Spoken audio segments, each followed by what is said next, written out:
Olá pessoal, tudo bem? Nós estamos na nossa série de mensagens sobre escatologia, sobre profecias bíblicas e final dos tempos. E hoje nós vamos falar sobre a visão mesotribulacionista do arrebatamento. Ou seja, qual é a definição dessa visão? A visão do arrebatamento mesotribulacionista defende que o arrebatamento da igreja ocorrerá no meio dos 7 anos desse período chamado tribulação. Ou seja, após 3 anos e meio, segundo essa visão, a tribulação é somente para eles a segunda metade da 70ª semana de Daniel. Ou seja, é o que a gente chama de grande tribulação. Ali eles têm como a verdadeira tribulação. E é por isso que o mesotribulacionismo algumas vezes é descrito como uma forma de pré-tribulacionismo, pois ensina que o arrebatamento ocorre antes das tribulações da segunda metade dos 7 anos. Quais são os seus defensores, né? Um deles é muito conhecido, é J. Oliver Buswell Jr. Ele ensinava essa visão mesotribulacionista. O outro erudito também que defende essa posição é o Gleason L. Archer. Também defende essa interpretação mesotribulacionista. E o nosso querido pastor Volteni, também tem esse posicionamento teológico, que é o posicionamento mesotribulacionista. Quais são os argumentos para essa visão? A ênfase, né? Primeiro argumento é a ênfase no período de tempo de 3 anos e meio. Ou seja, para eles, né, as passagens proféticas enfatizam as 3 semanas e meia da 70ª semana de Daniel como um tempo de intensos juízos sobre a terra. E um período também que tem início com um grande evento. Parece também razoável concluir que esse evento é o arrebatamento da igreja. Coloque esses dois conceitos juntos e você vai ver os intensos juízos e a última metade dos 7 anos e algum evento importante ocorrendo no meio dos 7 anos. E você concluirá que o arrebatamento da igreja ocorrerá na metade da tribulação. É assim que pensam os mesotribulacionistas. Qual é o apoio das escrituras para essa visão? Eles encontram apoio em Daniel 7, 25, Daniel 9, 27, Daniel 12, 7 e 11 e também Apocalipse 11, 2, Apocalipse 12, 6 e versículo 14 também. Então, inquestionavelmente, essas passagens proféticas distinguem as duas metades dos 7 anos da tribulação.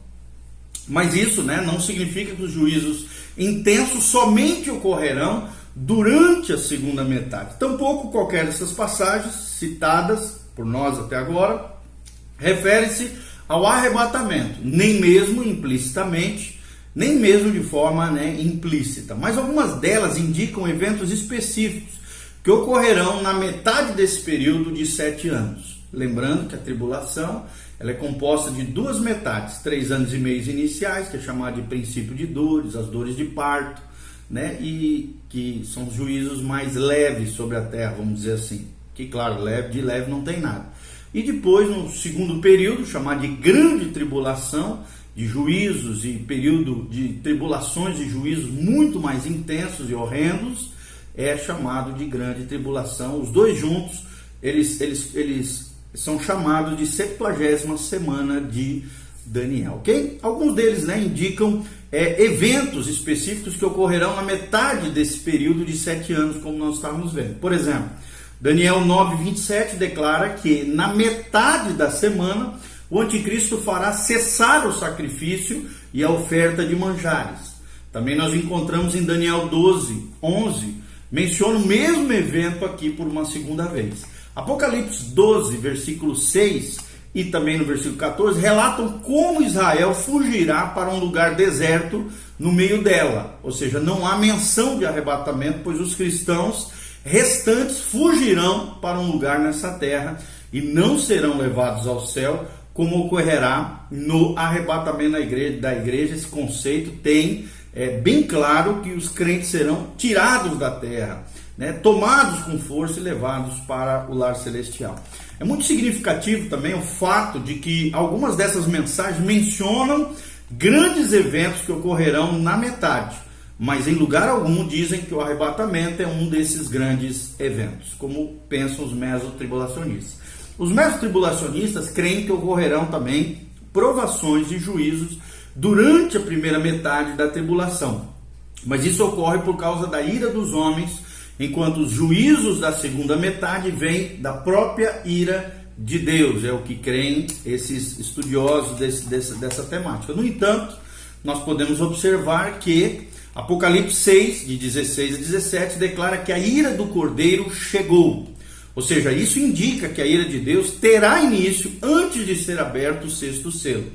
Para uma pessoa aceitar a visão mesotribulacionista, seria necessário colocar os juízos iniciais dos selos apenas na segunda metade da tribulação. E o Sermão do Monte das Oliveiras é o segundo grande argumento para essa visão escatológica chamado de mesotribulacionista. Ou seja, os mesotribulacionistas encontram apoio para a sua visão no sermão proferido por Jesus aqui no Monte das Oliveiras.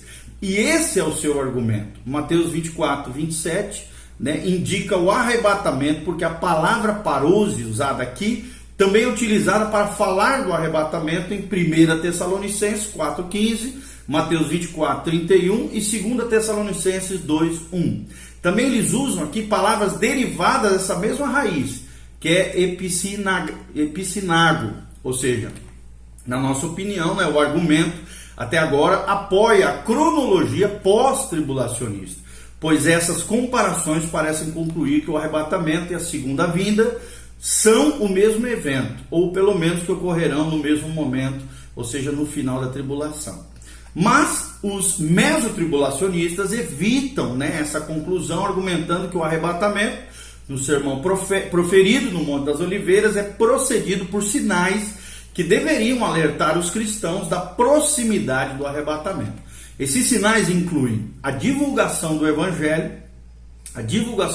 Mateus 24, 14, o surgimento da besta, nós vemos isso no versículo 15 de Mateus 24, a perseguição generalizada, nos versículos 10 e versículo 27 de Mateus 24, uma vez que esses sinais vão aparecer durante a primeira metade da semana, o arrebatamento deve ocorrer, dizem eles, exatamente em seu meio. Mas, se esse fosse um bom argumento para o mesotribulacionismo, parece ser ainda melhor para o pós-tribulacionismo. Ou seja, o que dizer do uso das mesmas palavras para arrebatamento e segunda vinda? É a pergunta que nós fazemos. Isso indica que será que isso indica que se trata do mesmo evento? Isso, claro, também é um argumento usado para apoiar o pós-tribulacionismo. É claro que não, a resposta é não.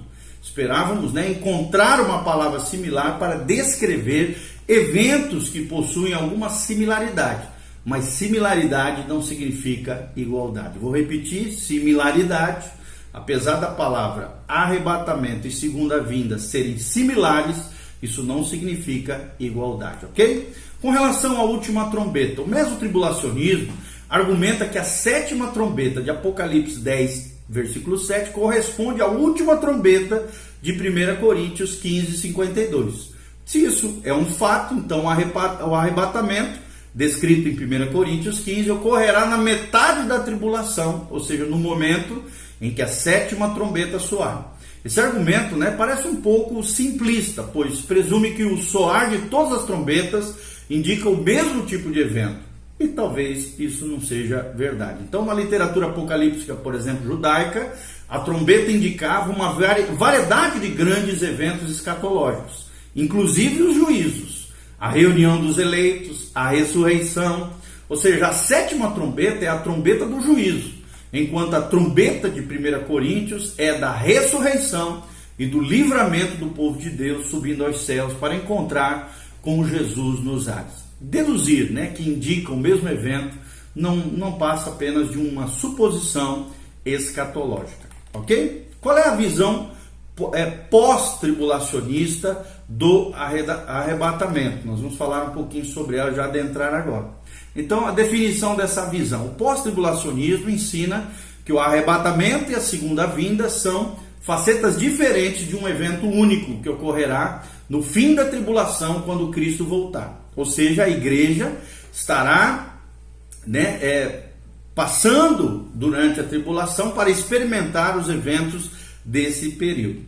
E aí tem vários defensores, né? Por exemplo, na obra The Approaching Advent of Christ, de Rees. Também tem uma outra obra, The Blessed Hope, de George Ladd. E também The Church in and the Tribulation, de Robert Gundry. Né? Qual é a comparação entre o pré e o pós-tribulacionismo? Uma vez, né, que o pré e o pós-tribulacionismo são duas visões de arrebatamento mais debatidas hoje em dia, nós vamos fazer uma pequena comparação entre as duas principais diferenças. Pré-tribulacionismo, preste atenção. Algumas definições importantes. O arrebatamento ocorre antes da tribulação para os pré-tribulacionistas. Segundo lugar, a igreja experimenta Apocalipse 3:10 antes da tribulação. Terceiro lugar, o dia do Senhor tem início com a tribulação. 1 Tessalonicenses também, quarto argumento, 5 de 2 a 3, ocorre no início da tribulação. Quinto argumento, 144 mil redimidos estarão no início da tribulação operando, pregando o evangelho do reino a todas as nações. Sexto argumento, o arrebatamento e a segunda vinda serão separados por 7 anos proféticos chamados de tribulação. Sétimo argumento, os israelitas vivos serão julgados na segunda vinda visível de Cristo, quando ele voltará com os seus anjos e com a igreja gloriosa. Oitavo argumento, os gentios vivos são julgados na segunda vinda antes de adentrarem no reino milenial. E os pais dos habitantes do milênio são os sobreviventes dos juízos dos judeus e gentios vivos do período tribulacional. E o décimo argumento, os cristãos que viveram durante a era da igreja são julgados no céu entre o arrebatamento e a segunda vinda, do que a Bíblia chama de tribunal de Cristo. Não é um julgamento de céu e inferno, até porque eles já estão no céu, mas é um julgamento quanto às suas obras, se foram para a glória de Deus ou para a glória do homem, se vão receber galardões e posições no reino ou não, ok? Quais são os argumentos? Agora nós vamos falar sobre os argumentos favoráveis ao pós-tribulacionismo, né? E quais são os argumentos? De maneira sucinta, né, o argumento é este: os autores do Novo Testamento usam várias passagens para descrever a segunda vinda. Então, se o arrebatamento e a segunda vinda são eventos distintos, separados por 7 anos, por que esses autores não reservaram uma palavra para arrebatamento e outra para a segunda vinda, em vez de aparentemente usá-las de modo intercambiável? É o que perguntam os pós-tribulacionistas. Por exemplo, parousia, a palavra, o termo grego parousia, tem o sentido de vinda, ou chegada, ou presença, e é usada em relação ao arrebatamento em 1 Tessalonicenses 4,15. Ela também descreve a segunda vinda de Cristo em Mateus 24, 27. Ou seja, a partir dessa evidência, dizem os pós-tribulacionistas, duas conclusões diferentes são possíveis. Primeiro, parousia descreve um mesmo evento singular, significando que o arrebatamento e a segunda vinda são um único evento no final da tribulação. Segundo argumento deles, parousia descreve dois eventos, para eles, pós-tribulacionistas, separados, ambos caracterizados pela presença do Senhor, mas eles não ocorrerão ao mesmo tempo. Quais são as... E para eles, né, as duas conclusões são válidas. Ou seja, podemos pensar aqui numa ilustração, né? Suponha que os avós digam com orgulho aos seus amigos. Preste atenção no que nós vamos falar. Estamos ansiosos, dizem eles, para desfrutar da presença, ou seja, da parousia de nossos netos na próxima semana. Mas depois os avózinhos acrescentam: sim, esperamos que nossos netos estejam presentes na comemoração de nossas bodas de ouro. Se você ouvisse essas duas declarações, poderia chegar a duas conclusões distintas? Os netos, em primeiro lugar, né, em primeiro argumento, seria que os netos estão vindo na próxima semana para as bodas de ouro. Em outras palavras, os avós estavam falando que a visita e o aniversário eram um único evento que ocorrem ao mesmo tempo. Ou então, segundo argumento, seria que os netos farão duas viagens para visitar os avós. Uma na semana seguinte, talvez como parte de suas férias, e outra mais tarde para participar da celebração das bodas de ouro. Como é que pensam os pós-tribulacionistas? Quais são as principais ideias deles? Preste atenção. Primeira, o arrebatamento ocorre depois da tribulação para eles. Segundo, a igreja experimenta Apocalipse 3:10 no final da tribulação, é o que dizem eles. Terceiro, O dia do Senhor tem início no final da tribulação para eles. Quarto argumento, 1 Tessalonicenses 5, de 2 a 3, para eles, os pós-tribulacionistas, ocorre perto do final da tribulação. Quinto argumento, os 144 mil redimidos serão, esses 144 mil redimidos estarão no final da tribulação. Sexto argumento, o arrebatamento e segunda vinda, para eles são um único evento, os pós-tribulacionistas. Sétimo argumento, esse juízo não existe, ou seja, o juízo no final da tribulação para eles não existe. Oitavo argumento, os gentios vivos. Os gentios vivos serão julgados após o milênio para eles, e não antes, como pensam os pré-tribulacionistas. E nono lugar, os pais dos habitantes do milênio provêm dos 144 mil judeus que se converteram, foram selados, separados no período tribulacional. E décimo argumento, os cristãos que viverem durante a era da igreja são julgados depois da segunda vinda, ou então para eles no final do milênio. Ou seja, de modo similar, como é que a presença do Senhor, a parousia, caracterizará tanto o arrebatamento quanto a segunda vinda? E essa palavra, claro, não serve para indicar se elas constituem um evento único ou fatos distintos para eles, os pós-tribulacionistas. Em outras palavras, o vocabulário usado não prova necessariamente nem o pré, nem o pós-tribulacionismo, conforme afirmam eles. Uma segunda palavra usada para a vinda do Senhor é apocalipsis, significando, daí que vem a palavra apocalipse, significa revelação, ou seja, ela aparece em passagens que falam do arrebatamento, como em 1 Coríntios 1:7, 1 Pedro 1:7, 1 Pedro 4:13, porque quando Cristo vier para a sua igreja, ele se revelará a ela. Quando vier, nós o veremos como realmente ele é. É assim que pensam os pós-tribulacionistas. E a palavra também aparece em passagens que descrevem sua vinda à terra no final da tribulação, 2 Tessalonicenses 1:7, pois esse evento também revelará Cristo ao mundo. Quais são as duas conclusões possíveis dentro de tudo isso que nós estamos falando, dentro da posição pós-tribulacionista? Primeiro, o arrebatamento e a segunda vinda são o mesmo evento para eles, uma vez que ambos são chamados de uma revelação de Cristo. Devem ocorrer ao mesmo tempo e ser parte do mesmo evento no final da tribulação. Segundo argumento deles, tanto o arrebatamento quanto a segunda vinda revelarão Cristo, mas não ao mesmo tempo, nem nas mesmas circunstâncias. Portanto, o arrebatamento e a segunda vinda podem ser separados, como ensina o pré-tribulacionismo. Mas para eles, eu vou repetir, acontece no final da tribulação, ok? Para ficar bem claro, a distinção entre o pré-tribulacionismo, o mesotribulacionismo no meio, pré no início, meso no meio e pós-tribulacionismo no final da tribulação. Observe então, nós podemos observar que a primeira conclusão usou a palavra revelação como se fosse catalogação, ou seja, catalogou o evento a que se refere em todas as passagens em que a palavra é usada como se tratasse do mesmo evento único. A segunda conclusão vê a palavra revelação como uma caracterização, ou seja, ela é usada para caracterizar eventos diferentes da mesma maneira, como se fosse uma revelação. Então fica mais óbvio que o vocabulário usado no Novo Testamento não parece provar o pré nem o pós-tribulacionismo.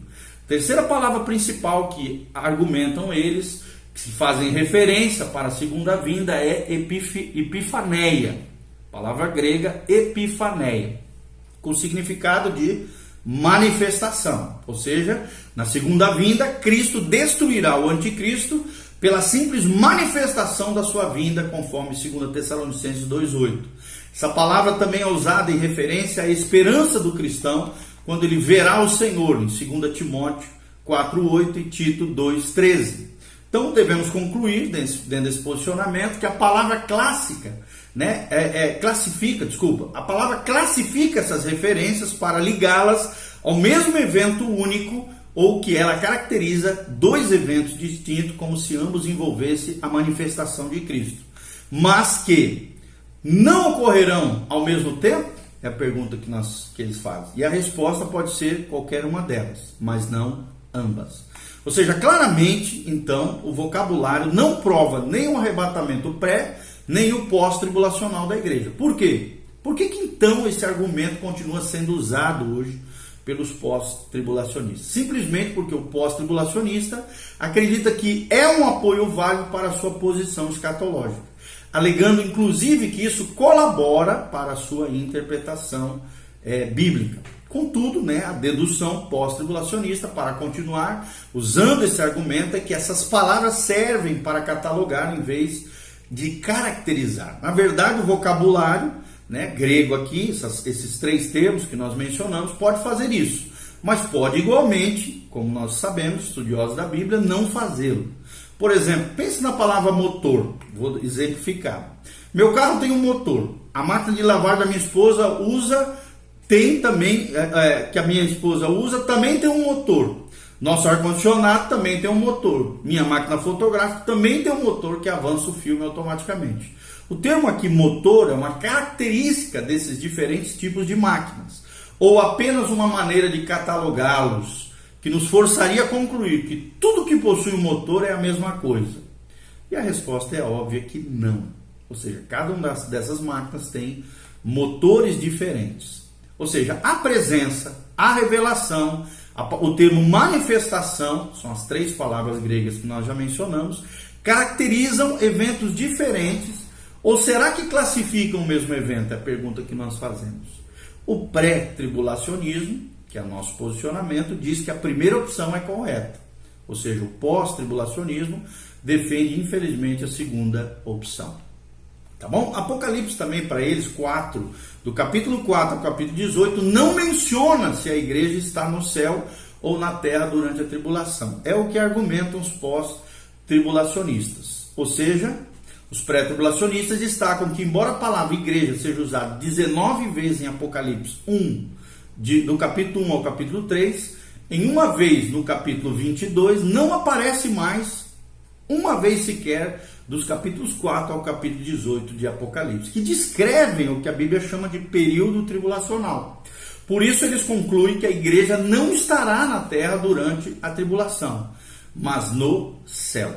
Em resposta a isso, que é o posicionamento pré-tribulacionista que nós mencionamos, os pós-tribulacionistas dizem que a igreja, ou seja, a última geração da igreja, estará na terra durante a tribulação, de acordo com o Apocalipse, do capítulo 4 ao capítulo 18, e apresentam as seguintes razões.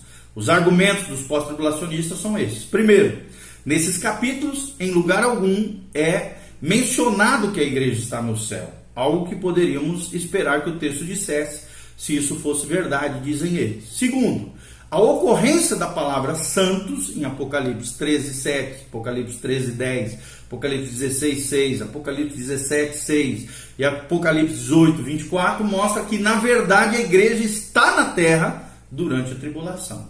Terceiro argumento deles, outras descrições dos cristãos durante a tribulação aplicam-se convenientemente aos cristãos da era da igreja, indicando que essa será a última geração da era da igreja e que eles passarão pela tribulação. E nós vamos examinar, claro, agora e criticar cada um desses argumentos com maiores detalhes.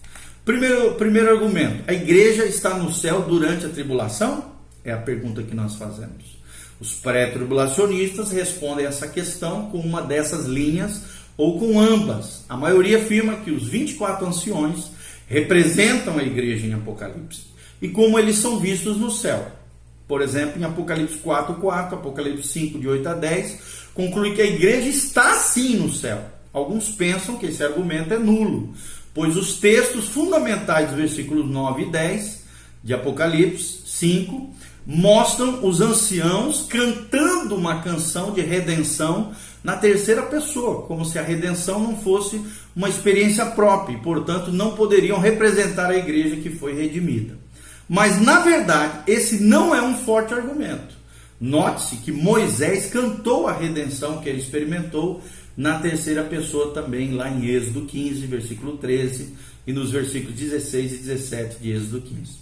Ou seja, os pré-tribulacionistas também lembram que os costumes judaicos em relação ao casamento exigem que a igreja já esteja no céu, antes da vinda de Cristo no final da tribulação. E o casamento judeu inclui várias pessoas.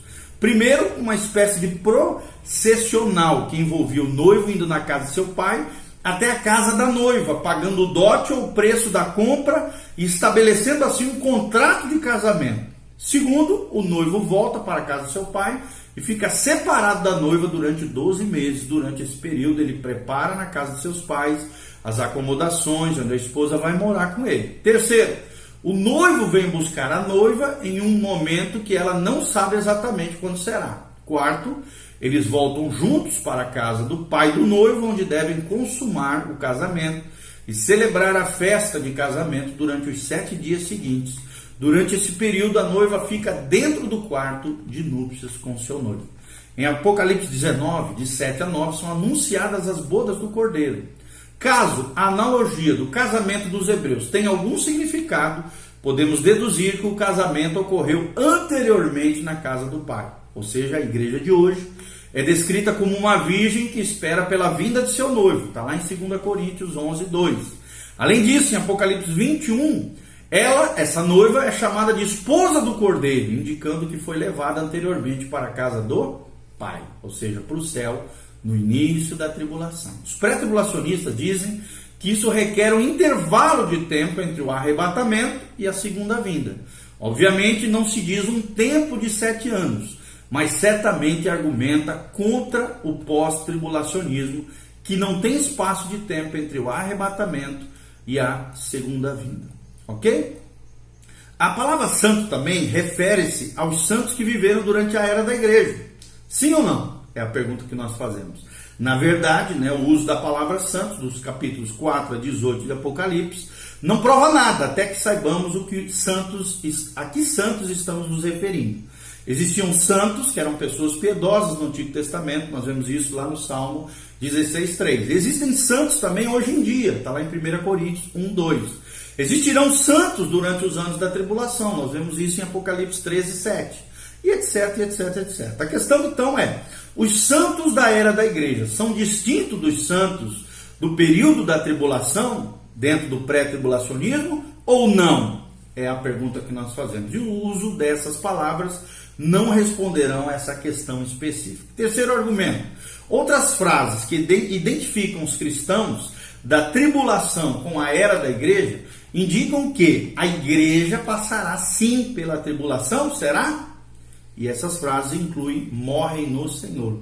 Apocalipse 14:13.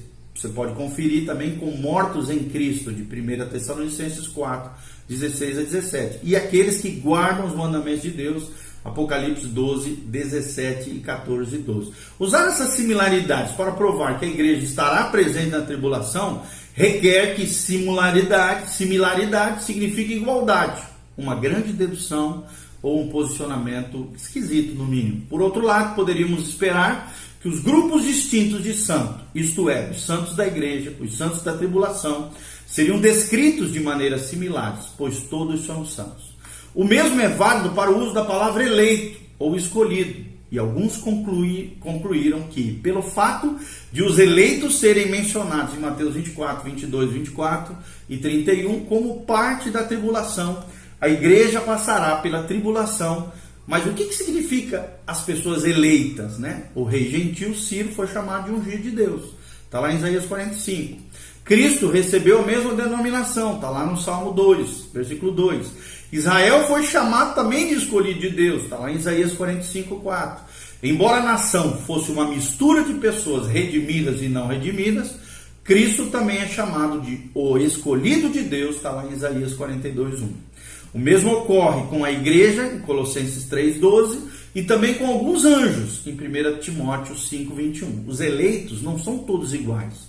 E os escolhidos dos dias da tribulação não precisam ser os mesmos que os eleitos da igreja, simplesmente porque o mesmo termo é usado para falar desses dois grupos específicos.